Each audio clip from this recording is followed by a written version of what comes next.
안녕하세요. 청년이여 정치하라 청년정치연합입니다. 오늘의 주제는 국민의힘 이준석 잡고 정신줄 챙기기라는 주제로 진행하도록 하겠습니다.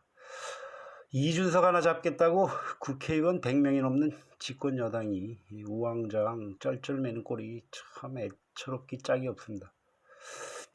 어제 이준석, 이재명 재화벌 반으로 줄이기, 2배로 늘리기 편을 올리면서 추가 가처분에 대해서 잠깐 언급을 했는데 더 생각하고 좌시우할 필요도 없이 이번에도 무조건 인용될 것이며 국민의힘이 짱구짓을 했나라고 단언하며 지나쳤습니다. 그것과 관련해서는 이미 8월 28일자로 불난집에 부채질 꼴 좋다 국민의힘 편에 모범 답안을 올렸다고 생각했기 때문입니다. 결정문을 읽어보지도 않고 올렸던 것이라 혹시라도 내가 뭘 잘못 판단한 것이 아닌가 해서 조금 전에 찾아서 읽어봤습니다.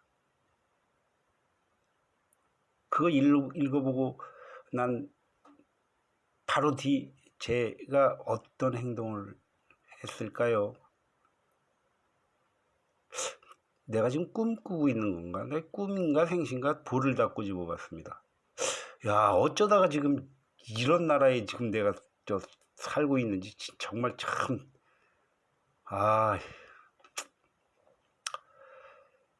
지난번에 올린 불난집의 부채질 꼴 좋다 국민의힘 편에 언급한 대로 한치의 오차도 없는 모범 답안이었습니다.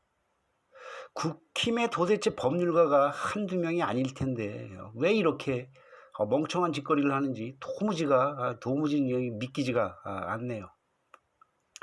결정문 중 다른 것 볼 필요 없이 소결 부분 한 줄에 해결 방법이 다 나와 있습니다.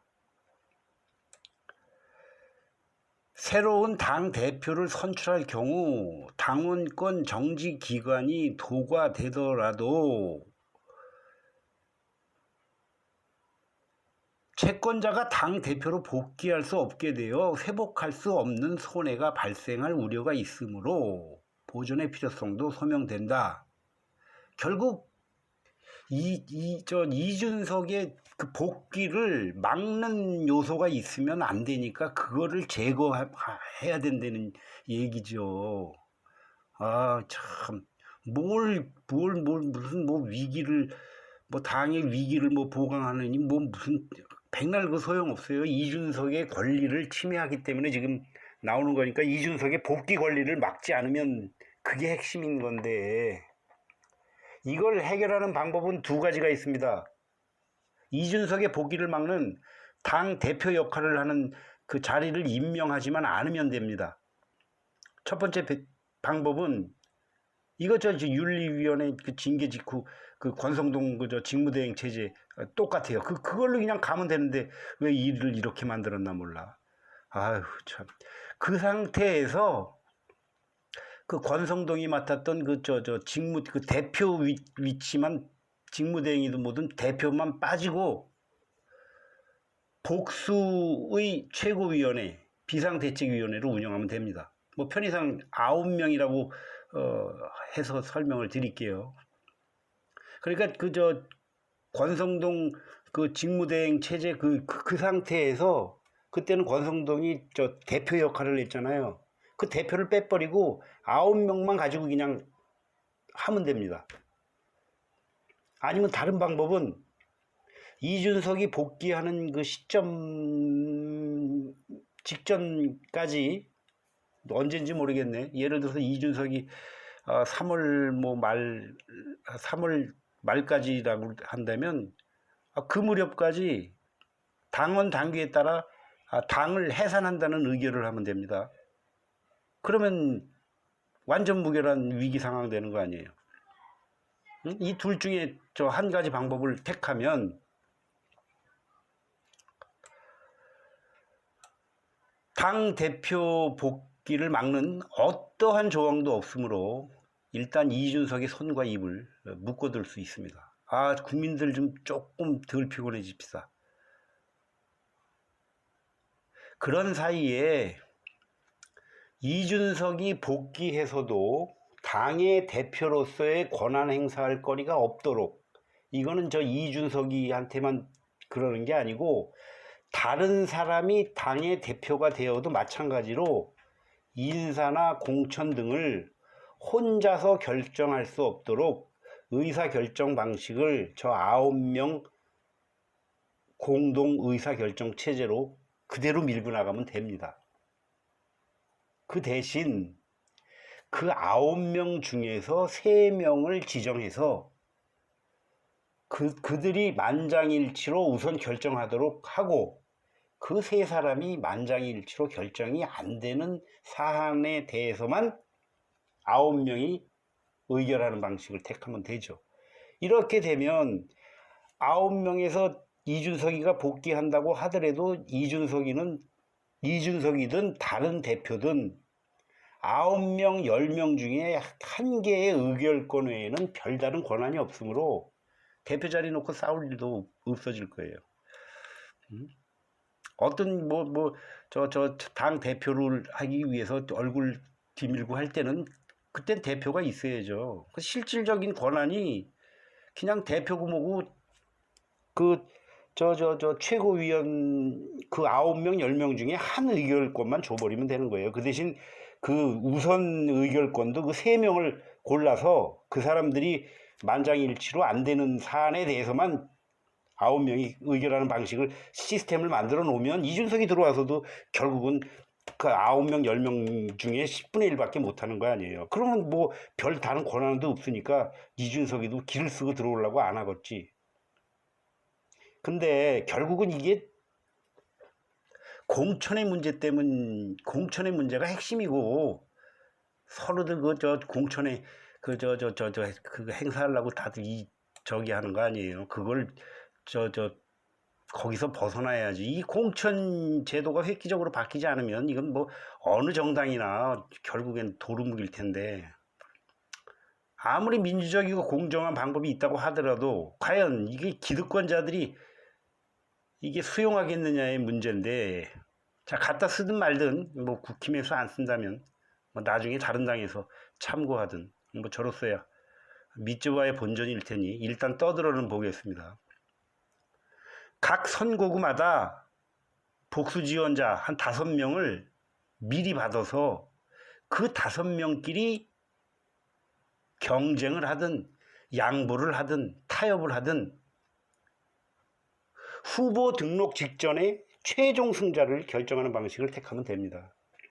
지금 각 지역마다 5명을 해서 뭐 단일화를 하든 지들 5명끼리 뭐를 하든, 그 대신 패자가 뛰쳐나가서 무소속으로 이탈하지 못하도록 선거 직전까지 5분의 1의 공천 가능성을 유지하면서 충성을 하도록 해야겠죠.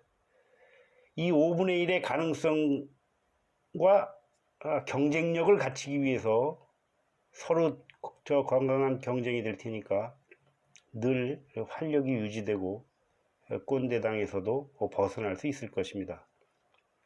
결국은 여기서는 이제 기득권자, 즉 현역 의원들의 문제가 될 텐데, 현역 의원들에 대해서는 자신의 지역구에서도 다른 신인 4명과 경쟁하는 대신에 자신의 지역구 이외의 선거구에도 복수로 최대 5곳까지 지원할 수 있도록 안배를 하면 5분의 1의 확률로 5개 지역구에서 경쟁을 하니까 결국은 100% 한 개 지역구 공천은 확보되는 셈인데, 확률로 그렇다는 것이지 실질적으로는 5곳 모두에서 건강하고 치열한 경쟁을 통해서 차지하라는 것이죠.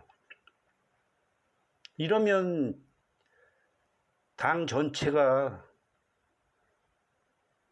건강한 경쟁력 가운데 있기 때문에 항상 활력이 유지되고 젊어지겠죠. 기존의 공천심사위원회에서는 각 선거구의 복수 지원자들 중에서 5명을 컷오프하는 것과 어느 기득권자에게 몇 개 지역구의 지원 자격을 안배할 것인가 정도만 맞는다면, 예를 들어서 뭐 재선은 3개 지역구까지 지원하도록 한다. 그러면 5분의 1 확률로 3개 지역구니까 60%가 되겠죠.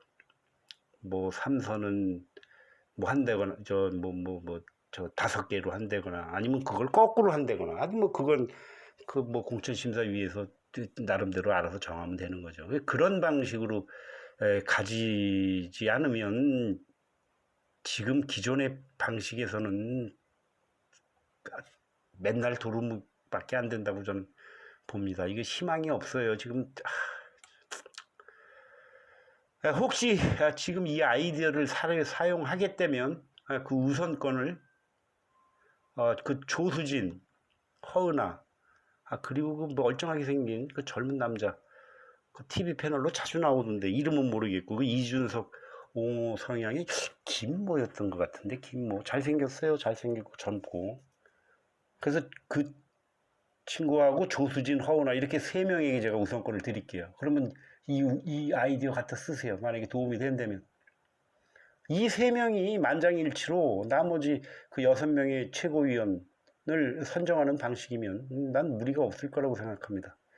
저 3명이 장점으로 결합한다면 이준석 하나 못할 이유가 없고, 여느 다선 의원에 못지 않으리라 생각합니다. 서로 단점과 약점으로 물고 뜯고가 문제일 테니까요. 대표라는 그 감투 자리, 그걸 가지고 싸우니까 다들